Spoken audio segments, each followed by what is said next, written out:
Donc aujourd'hui, je vous propose une présentation de peut-être 20 à 30 minutes. Après, je vous propose également une petite démonstration sur la solution pour un secteur pour lequel on a travaillé cette année dans un contexte opérationnel d'inondation. Donc, mon nom, c'est Hachem Majidi, je suis CEO et cofondateur de GeoSapiens. Puis, comme vous l'avez probablement deviné, donc on travaille sur la gestion des inondations. Pourquoi les inondations? Comme vous le savez tous, c'est l'un des plus gros défis au Québec et au Canada. À l'échelle du Canada, on parle de plusieurs millions de personnes qui sont exposées au risque d'inondation, des milliards de dollars en termes de dommages. Aussi, ces dommages sont amenés, selon plusieurs études, vont tripler d'ici les prochaines années à cause des effets de changement climatique. Donc, c'est un gros défi, un défi de taille que ce soit pour le gouvernement, pour les municipalités, les citoyens, l'industrie de l'assurance. Pour le Québec, le contexte puis la situation est très similaire. On parle de centaines de milliers de propriétés qui sont exposées au risque d'inondation. On se rappelle tous de ce qui s'est passé en 2017-2019. C'était des événements du jamais vu, quelque chose d'exceptionnel. C'est des coûts de plusieurs centaines de millions de dollars, des centaines de municipalités qui sont touchées. Donc, on voit clairement que cet aléa naturel est de plus en plus fréquent, de plus en plus dommageable. Donc, il y a une urgence pour vraiment connaître ce risque, se préparer, puis d'avoir des solutions pour se prémunir contre ce risque naturel. Avant la création de GeoSapiens, on est parti de plusieurs constats par rapport à la situation au Québec et au Canada. Le premier étant, c'est surtout en lien avec ce qui est disponible comme données, comme outils pour la gestion des inondations. Ce qui est disponible présentement, on parle souvent de cartes de zones inondables. Donc, ce sont des cartes statiques associées à quelques périodes de retour, 2 ans, 20 ans, 100 ans. Au Québec, il y a tout un chantier actuellement qui vise à mettre à jour ces zones inondables, de changer même la méthodologie, le paradigme derrière ces zones inondables. Mais ça va rester des scénarios statiques. On n'a pas encore disons, une connaissance du risque complet, tous les scénarios qui sont possibles, qui peuvent arriver. Donc, soit des scénarios probables, des scénarios extrêmes ou des scénarios même passés. Le deuxième constat, c'est en lien avec justement les données disponibles. On parle souvent de zones inondables. On commence à parler de profondeur d'eau également en cas d'inondation. Mais on est toujours dans la caractérisation de l'aléa. Donc, on ne gère pas ou on ne traite pas le risque dans sa globalité.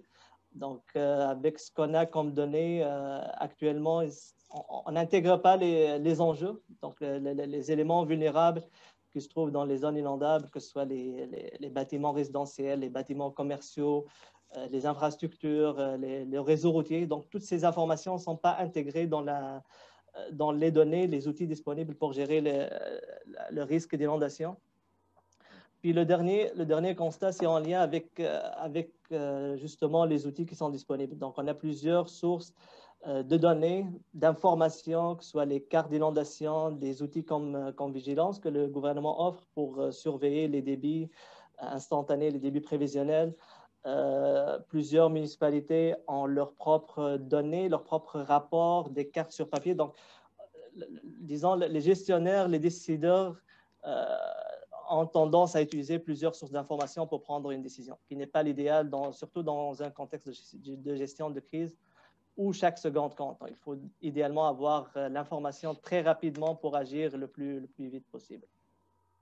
Donc, pour apporter des solutions à toutes ces problématiques, toutes ces lacunes à la situation actuelle, donc nous avons fondé GeoSapiens. Donc, nous sommes à l'origine une équipe de recherche de l'Institut national de la recherche scientifique. On a démarré GeoSapiens en 2017, puis derrière GeoSapiens, il y a plusieurs années de recherche et développement. C'est des millions de dollars en recherche et développement en partenariat avec des instances gouvernementales, que ce soit du fédéral, du provincial, du municipal.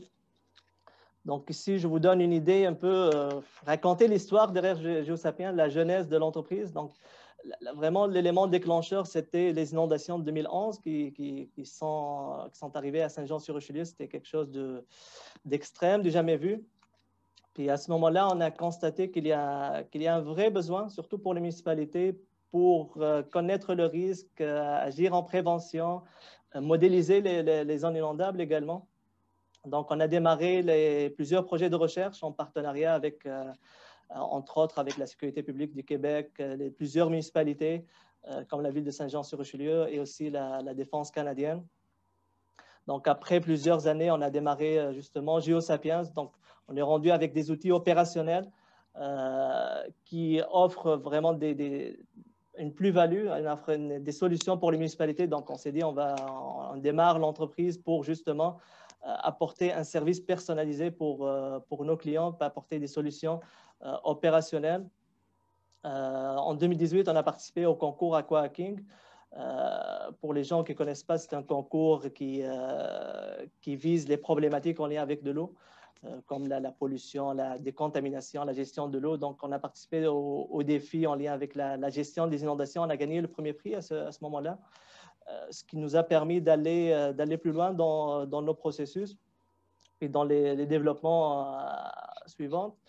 En 2019, on était honoré par plusieurs organisations provinciales et même nationales comme MITAX. On a eu le prix d'entrepreneur social. On était sélectionné parmi les 10 meilleures inventions de l'année de 2019 par Québec Science et l'Ordre des ingénieurs du Québec. En 2020, on a réussi à établir des partenariats stratégiques très importants pour notre entreprise, entre autres avec Esri. Esri étant le leader mondial en commercialisation de logiciels en géomatique. Donc, on fait partie des quelques entreprises canadiennes qui font partie du réseau de start-up de Esri. On a établi aussi un partenariat stratégique avec l'INRS, un partenariat commercial avec la firme Hydrométéo, donc qui est le leader québécois en surveillance des rivières, en prévision hydrométéorologique. Et cette année 2021, donc c'était plus une année opérationnelle, donc on travaille présentement avec 5 municipalités au Québec et en Ontario. Donc après toutes ces années de recherche et développement, on a développé notre solution Inondation. Donc Inondation, c'est une solution web pour la gestion opérationnelle des inondations. Donc, ça aide les municipalités, le gouvernement, ça aide aussi l'industrie de l'assurance à agir, à avoir une connaissance du risque d'inondation tout au long du processus de gestion de risque, de la prévention jusqu'au rétablissement. C'est une solution multiplateforme, donc elle peut être utilisée sur un ordinateur comme elle peut être utilisée sur une tablette, un appareil mobile. Donc, ce qui permet une flexibilité en termes d'utilisation. Donc, ça peut être une utilisation au bureau ou ça peut être une utilisation dans un contexte d'intervention ou même dans un contexte d'information, de sensibilisation des citoyens. Inondation offre également une solution, une information centralisée pour la gestion des inondations. Donc, on a toutes les informations, les données nécessaires pour la gestion du risque, que ce soit les débits instantanés, les débits prévisionnels, la cartographie des inondations, l'évaluation des impacts sur les personnes, les bâtiments, les routes. L'autre avantage aussi, c'est qu'elle a été conçue pour qu'elle s'adapte à la réalité des utilisateurs finaux. C'est très simple à utiliser. Donc, c'est au niveau de facilité Google Maps. Donc, c'est vraiment très, très facile à utiliser. C'est une interface très conviviale. Donc, ce qui permet d'aider l'utilisateur vraiment à se focaliser plus dans la gestion de la crise plutôt que comprendre comment ça fonctionne l'outil en tant que tel. Donc, ici, je vous présente quelques fonctionnalités, également les données qui sont disponibles sur la plateforme. Donc, la première information, le premier élément, c'est la cartographie des inondations. Donc, Inondation offre une cartographie dynamique des inondations, c'est-à-dire peu importe les scénarios, que ce soit un scénario en temps réel, prévisionnel, un scénario passé, un scénario futur, l'outil permet de produire une carte d'une façon automatique. Donc, une carte de la zone inondable et aussi toutes les informations, les impacts de ce scénario, donc sur les bâtiments, sur les infrastructures essentielles et sur les routes. L'outil permet principalement 2 modes d'utilisation. Un mode qui permet au mode plus manuel, grâce à un curseur, ce qu'on voit sur l'écran, qu'on peut bouger pour choisir le scénario qu'on veut simuler, dépendamment du débit ou du niveau d'eau au niveau de la rivière. Et aussi un mode de gestion de crise qui permet de produire d'une façon automatisée une cartographie du risque et des impacts de l'inondation en temps réel et en prévisionnel. Donc, avec un simple clic sur le menu qui vient d'apparaître ici. Donc, on est capable d'avoir la cartographie des inondations, les impacts. On peut avoir la situation hier également. On peut avoir la situation d'un événement de référence. 2019 étant un bon exemple de référence pour se comparer la situation actuelle par rapport à ce qu'on a comme événement extrême. Pour chaque scénario, également, on peut avoir une évaluation précise du risque au niveau du bâtiment. Donc, pour chaque bâtiment qui se trouve dans la zone inondable, on peut avoir la profondeur d'eau au niveau du terrain, le niveau d'accessibilité des routes, donc ce qui permet de planifier les déplacements, de planifier même l'évacuation des personnes. L'outil permet d'évaluer le dommage également sur la structure du bâtiment, que ce soit pour un événement spécifique ou sur une base annualisée.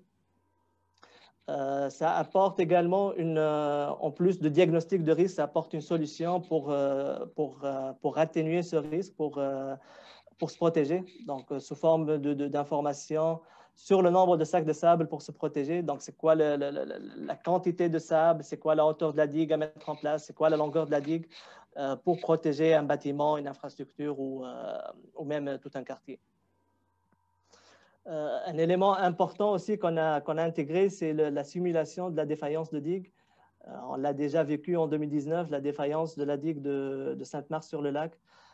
Donc, c'est quelque chose qui peut arriver. Donc, le but ici, vraiment, c'est d'apporter une information supplémentaire, de mieux connaître le risque en simulant l'impact de la défaillance d'une digue à travers l'évaluation de l'étendue de l'inondation, la profondeur d'eau potentielle qui peut arriver, les dommages qui seront causés en cas d'inondation. Donc, ça permet à tous les intervenants, soit les municipalités, les citoyens, même les compagnies d'assurance, de mieux connaître le risque associé à la présence de digues.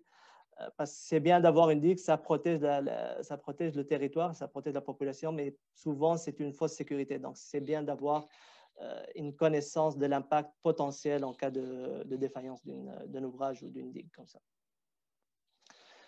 Inondation intègre également une fonctionnalité très intéressante et très innovante aussi. C'est notre système d'alerte qui est intégré directement dans la solution.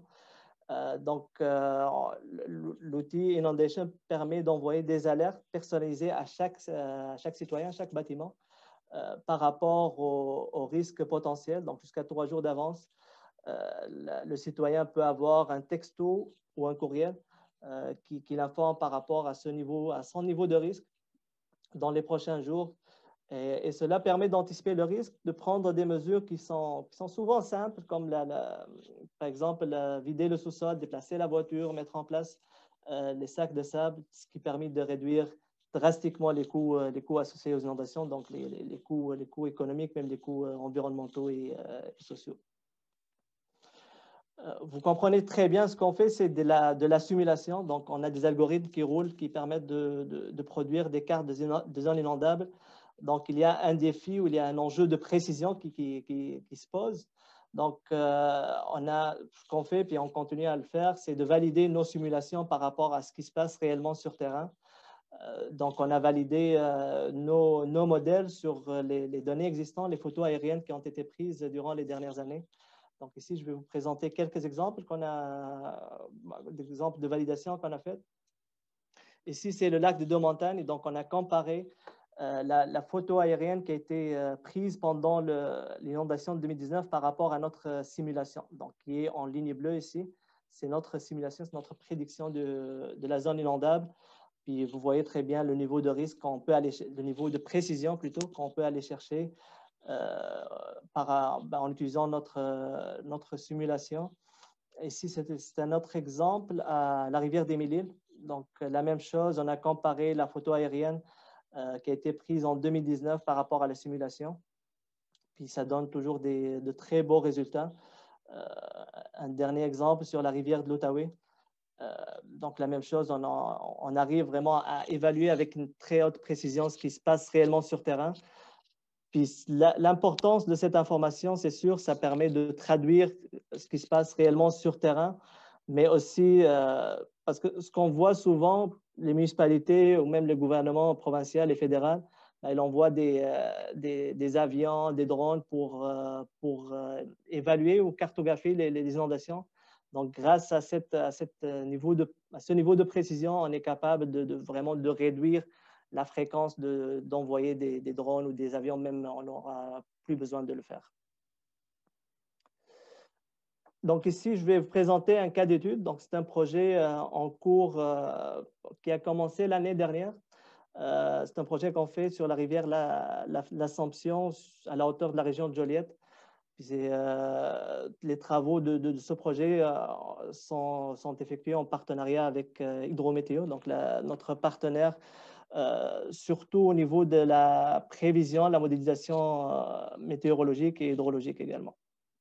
Donc, le secteur à l'étude, c'est un tronçon de 28 km de la rivière l'Assomption qui couvre 3 municipalités, la municipalité de Joliette, Saint-Charles-Borromée et Notre-Dame-des-Prairies. Pourquoi l'Assomption? C'est comme la majorité des rivières au Québec qui sont exposées au risque d'inondation. Donc, on voit de plus en plus des inondations récurrentes, puis c'est en augmentation. Donc, il y a des enjeux importants au niveau de cette rivière. L'autre avantage aussi, c'est que cette rivière est parmi les plus instrumentées au Québec. Donc, on est chanceux d'avoir accès à 7 stations hydrométriques, des stations de débit et des stations de niveau. 4 caméras de surveillance aussi qui permettent d'avoir un aperçu en temps réel de ce qui se passe sur terrain. Puis, le projet vise, comme j'ai mentionné, de déployer Inundation sur ce secteur. Donc, on a fait ces travaux durant les derniers mois en partenariat avec les 3 municipalités partenaires. Puis, on a fait aussi une formation pour les équipes de prévention et d'intervention pour qu'ils prennent en main la solution puis l'utilisent durant la saison de la crue printanière de cette année. On a également établi des relations entre la station de débit de Joliette et les 6 stations de niveau qui se trouvent tout au long de la rivière l'Assomption. Donc, ces relations nous permettent d'avoir une information sur le niveau d'eau un peu partout sur la rivière, puis ce qui permet également d'avoir une information sur le niveau à des endroits spécifiques qui peut être aussi très utile pour simuler les embâcles. Donc, pour un secteur donné, on connaît bien le niveau d'eau. Donc, ça nous permet de donner au moins une idée sur l'étendue de l'embâcle réel ou potentiel qui peut arriver dans un secteur où on a une station de niveau. Une autre chose qu'on a faite, c'est la connexion avec les informations ou les données de prévision.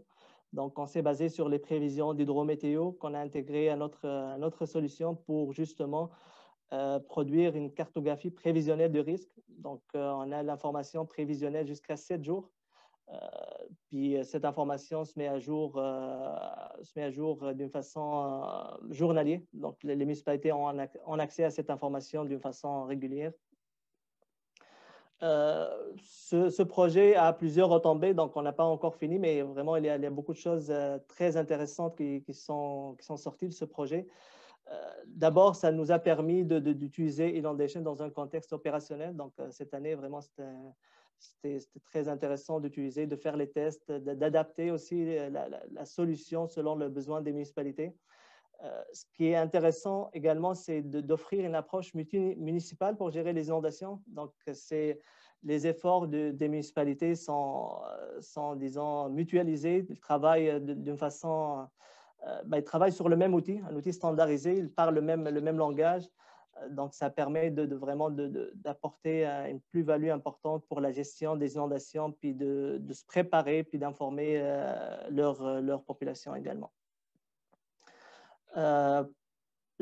Actuellement, Inundation, la situation actuelle par rapport où on est présentement, donc notre solution est opérationnelle sur les 10 principaux rivières au Québec. On parle de la région de Montréal, donc les rivières Prairie, Mille-Îles, toute la rivière des Outaouais, le lac de Dos-Montagnes. On a aussi cartographié la rivière Richelieu, la rivière Chaudière. On travaille aussi sur la région de Québec, donc on a couvert une grande partie des rivières les plus problématiques au Québec.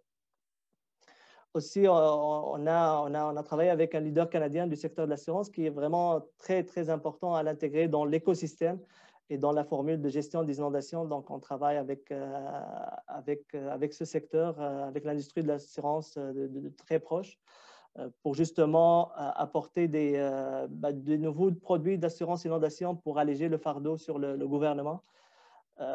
Présentement, comme j'ai mentionné, utilisé par 5 municipalités. Puis, je vous donne ça comme primeur. Donc, on va lancer bientôt un produit pour les citoyens. Donc, les gens qui veulent acheter une résidence au bord de l'eau, quelqu'un qui veut évaluer le risque d'inondation pour sa résidence actuelle. Donc, on va leur offrir une information, un rapport détaillé du risque d'inondation. Donc, ça va ressembler à ce que vous voyez sur l'écran. Donc, on offre un score d'inondation. C'est quoi le niveau de risque? Toute l'information sur la probabilité d'être inondé, la profondeur d'eau en cas d'inondation, la cartographie du risque pour 10 scénarios, donc tous les scénarios possibles, probables en cas d'inondation avec une information détaillée et facile à interpréter aussi pour les citoyens. Notre vision comme compagnie, c'est quoi nos objectifs? C'est sûr, d'abord, on veut révolutionner la gestion des risques d'inondation au Québec et au Canada, d'apporter une nouvelle façon de faire, d'apporter une solution innovante, intégrée pour la gestion des risques d'inondation. Donc, ce qu'on apporte comme solution vient en appui, c'est très en phase avec le plan de protection du territoire face aux inondations du gouvernement du Québec. Donc, c'est un outil qui permet de connaître, communiquer le risque, cartographier le risque et aussi planifier et intervenir. Donc, ça vient en appui avec toutes comme j'ai dit, le gros chantier au Québec. Le but, c'est vraiment d'offrir au gouvernement, aux municipalités aussi une solution standardisée pour la gestion des risques d'inondation. Donc, on apporte une solution opérationnelle, une solution qui couvre un large territoire au Québec. Puis le but, c'est que tout le monde parle le même langage, utilise quelque chose de référence qui est fiable, qui est opérationnel pour gérer les risques d'inondation et surtout pour atteindre pour rejoindre justement notre mission qui est de contribuer à la sécurité de la population, qui est l'élément le plus important, grâce à une culture de prévention, une culture de gestion proactive des inondations, ce qui permet de réduire drastiquement les coûts des inondations. Comme j'ai dit, les coûts économiques, des coûts environnementaux très importants qui sont souvent négligés et des coûts sociaux, des coûts psychologiques sur la population. Et également contribuer à l'augmentation de notre société face au risque d'inondation, donc un risque de plus en plus fréquent, surtout au contexte de changement climatique auquel nous vivons. Donc, voilà pour la présentation. Je vous propose d'aller directement vers la démonstration. Je vais prendre peut-être 5 à 10 minutes pour vous donner une idée sur le fonctionnement de la plateforme, puis quelques fonctionnalités que je viens de présenter. Après, on passera à l'étape de la période de questions. Donc, permettez-moi de partager mon deuxième écran.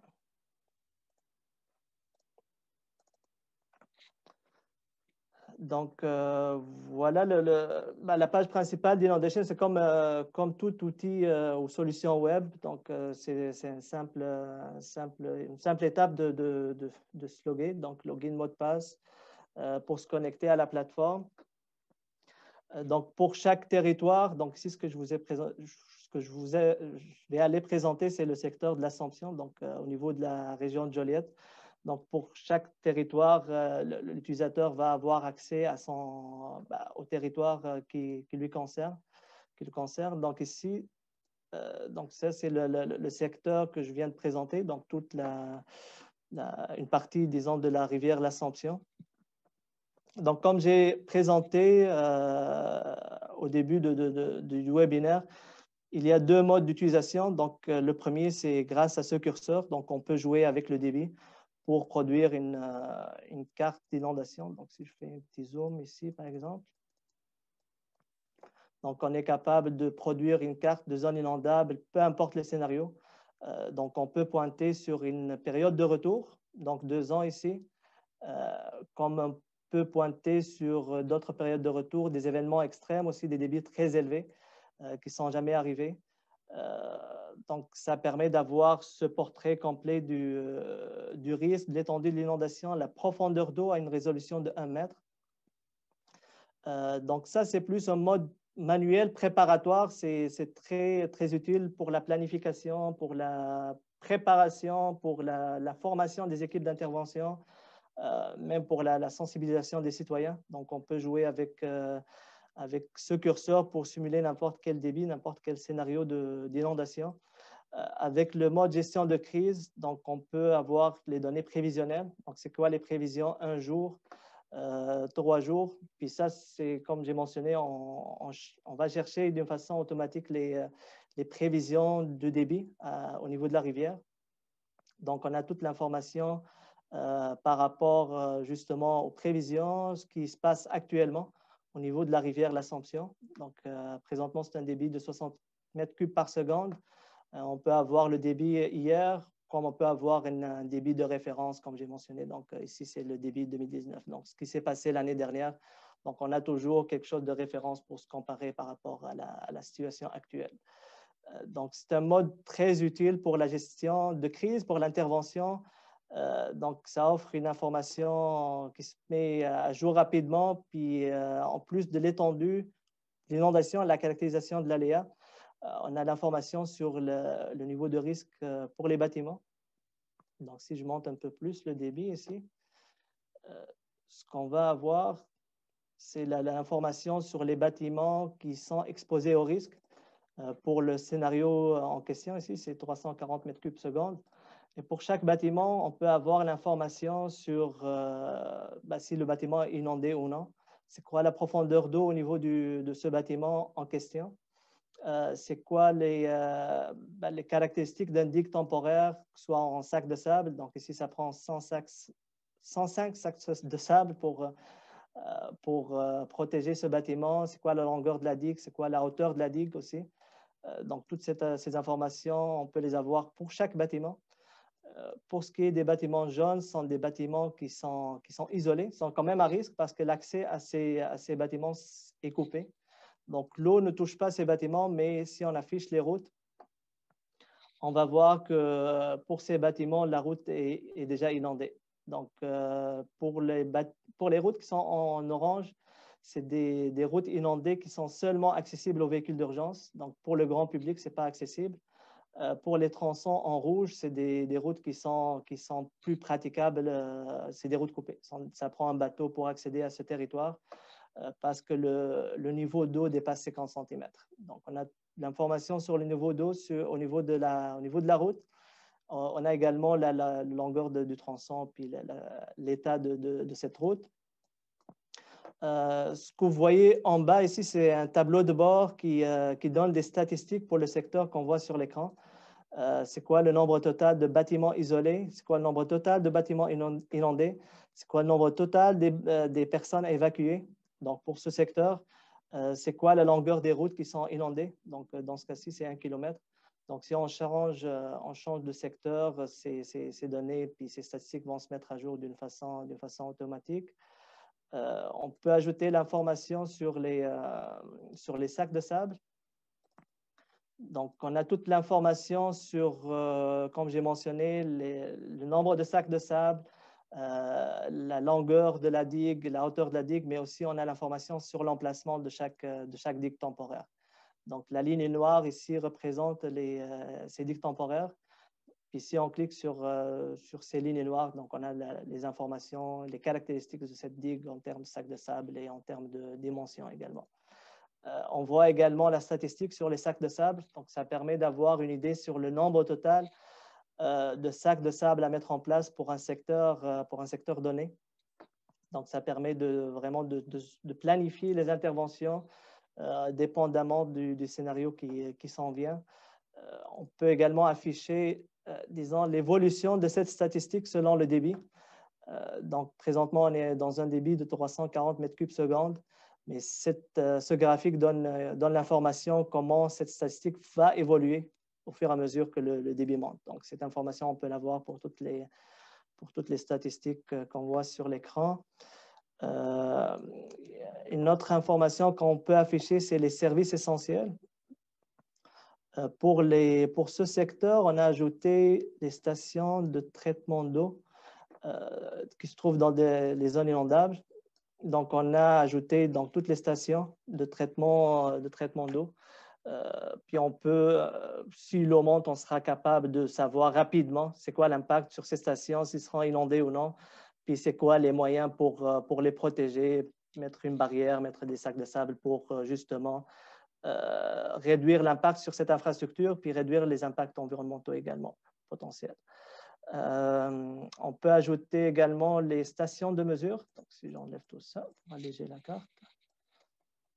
Donc, on peut afficher les stations de niveau qui se trouvent sur le territoire, sur la rivière en question. Donc, pour chaque débit, on a l'information sur le niveau d'eau à chaque station. Donc, on a au total 6 stations sur la rivière l'Assomption, 4 ici, puis 2 autres stations en amont.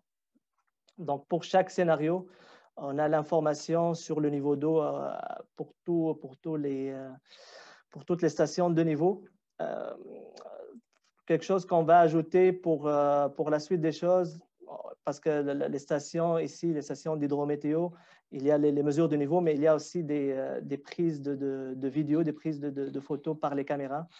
Donc, on va ajouter potentiellement les prises de vidéo pour donner, disons, un portrait plus complet de la situation pour mieux gérer le risque d'inondation. Aussi, il y a une fonctionnalité pour faire des recherches. Donc, on peut chercher tous les bâtiments qui sont à risque. Par exemple, si on fait un petit zoom ici. Donc, on peut chercher soit les bâtiments qui sont à risque, qui sont inondés ou isolés, tous les bâtiments isolés, tous les bâtiments inondés. Donc, si on fait la recherche ici, on peut sortir toutes les adresses qui sont exposées au risque. On peut les avertir, on peut même exporter cette information sous format d'un fichier Excel. Surtout pour les municipalités, c'est très utile pour qu'ils intègrent cette information dans leur système de mesure d'urgence, dans leurs automates d'appel pour avertir leurs citoyens. Donc voilà, je pense que ça fait le tour rapidement. En tout cas, il y a plusieurs d'autres fonctionnalités, mais ça fait le tour des principaux fonctionnalités. Donc, comme vous pouvez le constater, toute l'information est là. C'est un outil de gestion intégrée des inondations. Puis ça apporte des réponses à toutes les questions possibles en cas d'inondation. Donc, voilà, ça fait le tour pour moi, pour la présentation, la démonstration. Je vous laisse ici mes coordonnées. Je vous invite aussi de visiter notre site web geosapiens.ca.